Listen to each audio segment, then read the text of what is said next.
பனைமரம் ஏன் முக்கியம்?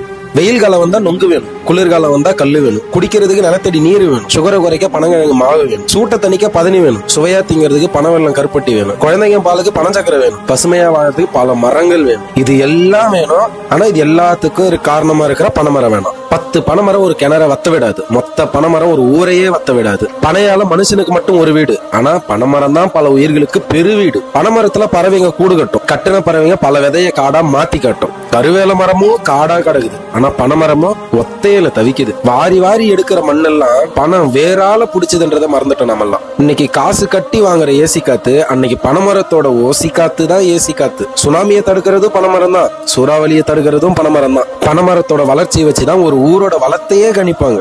ஒரு அண்டா வைக்கிற இடத்துல வாழற பனைமரம் அம்மா இடத்த புடிச்சுக்குதுன்னா அறுத்து வெட்டி கெடாசுறாங்க. 100க்கு மேல பயன் தர ஒரு மரத்தை சூளைக்கு வெறும் 100 ரூபாய்க்கு வெட்டுறது எவ்வளவு பெரிய பாவம் இல்ல? ஒரு ஒத்த பனைமரம் ஒரு வருஷத்துக்கு எவ்வளவு பனவெல்லம், பதனி, கல்லு, பனஞ்சீனி, நொங்கு, பனம்பழம், பனங்கிழங்கு, இன்னும் எவ்வளவு கைவினை பொருட்கள், எவ்வளவு திங்கிற பொருட்களை கொடுக்குது. அதற்கான நன்றி கொஞ்சமாச்சு நம்ம கிட்ட இருக்கா? பாலைவனத்துல கூட வளர்ற பனைமரம் பாவம் இந்த தமிழ்நாட்டுல பட்டு போகுதுன்றது எவ்வளவு அவமானம். அடுத்த தலைமுறை சாக போகுதுன்றத புரிஞ்சு பனைமரம் வெறும் மரம் மட்டும் இல்ல, அது இயற்கையை கொடுத்த வரம்னு உணர்ந்து அனைவரும் சீராக்குடன் பனைமரம் நடுவோம்.